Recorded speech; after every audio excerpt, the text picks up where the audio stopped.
So Brandi Purtill is the founder of People Powered Flint, a nonpartisan civic engagement organization that helps residents understand local government and participate in decisions shaping their community. She is a community organizer, activist, and advocate who believes people deserve clear information and a meaningful opportunity to be heard. As a mother of two, navigating a neurodivergent household, a person living with disabilities, and the wife of an operating engineer, Brandi's advocacy is grounded in everyday family and working class experience.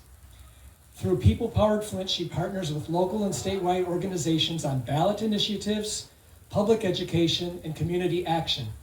Brandi organized People Powered Flint's Mayoral Candidate Forum series and a Community International Women's Day celebration most recently. She has also authored proposed Flint resolutions supporting immigrant communities and recognizing Pride Month, while volunteering with civic efforts including No Kings. Her work helps residents move from frustration to informed, confident participation. Welcome, Brandi. Thank you. Good afternoon, everyone. Thank you for having me today. Those were some amazing speeches and stories that we've heard today, and those are going to be a little hard to follow, but I'm going to switch gears just a little bit, and like I said, thank you all for being here so much today. People Powered Flint carries Flint in their name, but this work belongs all across Genesee County, and John Lewis urged us to find a way to get in the way, in good trouble to cause necessary trouble, and so that's what we enjoy doing. We came here today to talk about ballot proposals. How many of you are familiar with the entire process? Yeah. Fantastic, fantastic. Well, today we want to talk about from idea to ballot. So we want to talk about where a ballot proposal really begins. Before a proposal becomes a question on a ballot, it's usually one sentence spoken by an ordinary person. Something should be different. It might be a parent looking at school funding, a neighbor asking who paid for all those campaign ads, or a voter believing there must be a better way for our choices to be heard. A proposal begins when another person says, "Hey, I noticed that too." This is the first moment an idea becomes community power. After this, the idea must find the right door. Before collecting signatures, the idea must find the right government door. Who has legal authority? A state, county, city, village, township, school district, or another public body.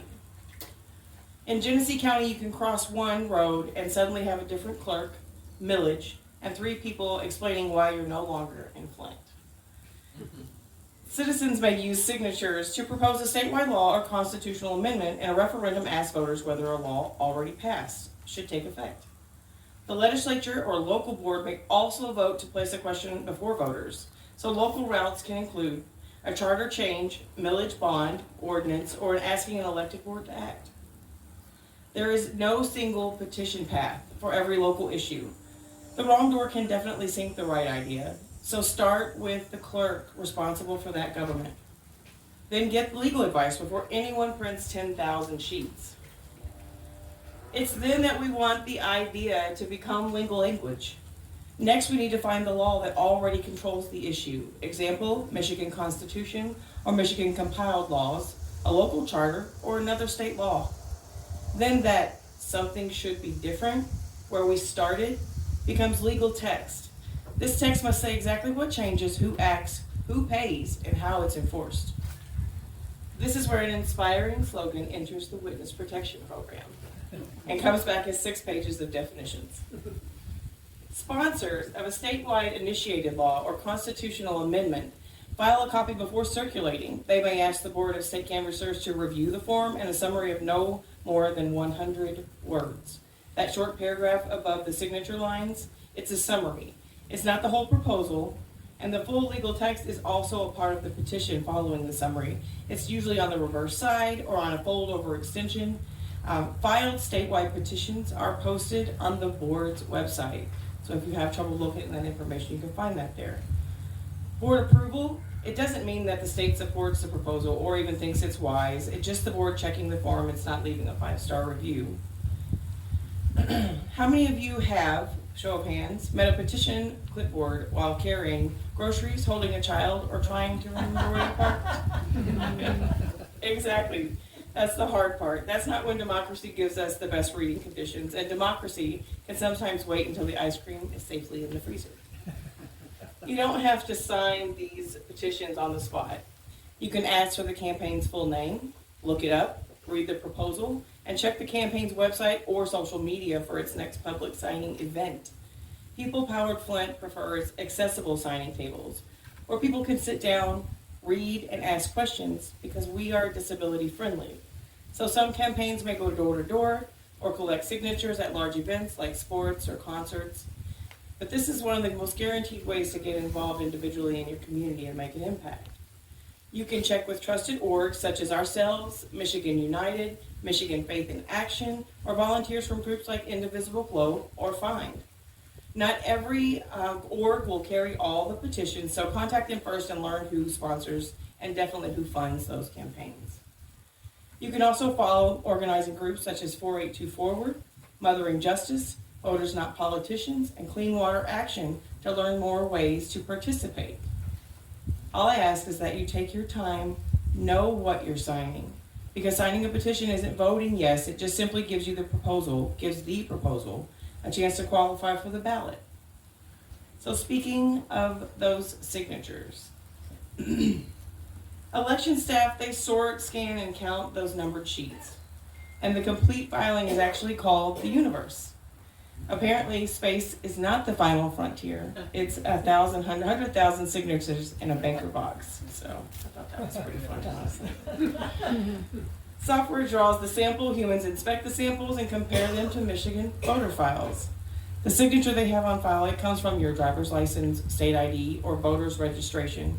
And in the case a signature is invalidated, it will get a second review if rejected. So all of this tells us that the ballot is definitely not the beginning. It's the moment a hidden story actually becomes visible. This is why we follow Michiganders for Money Out of Politics, or Mop Up Michigan. It's why we speak up about education funding and saying no to public vouchers. It's why we question the federal tax credit scholarship decision. And it's why ranked choice voting work for 2028 can begin now with mock ballots, accessible voter information, and verified updates. Currently, Missouri is considering a rule that could let one congressional district block a citizen amendment supported statewide. So public power can be narrowed one technical rule at a time.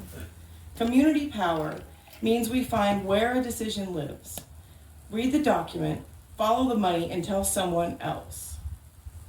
So let's see what we know. Anyone who wants to just answer out, true or false? That short paragraph above the signature lines is the complete proposal.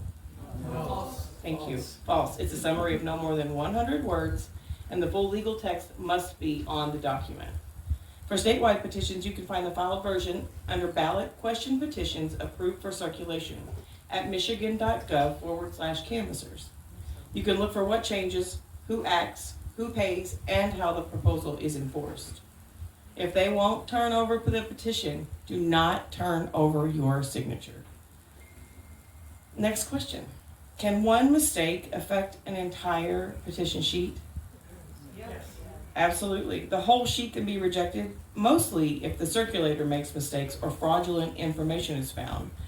And if a signee makes a mistake, one single line through the entire line and starting over in the next line available should correct any mistakes made by the signee.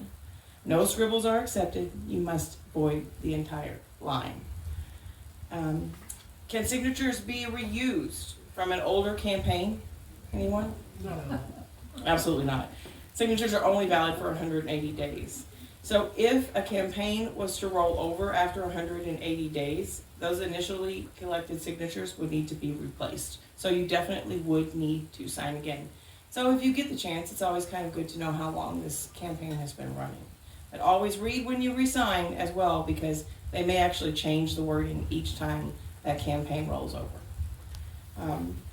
The next question, is the public's job done after that petition is filed? Absolutely not.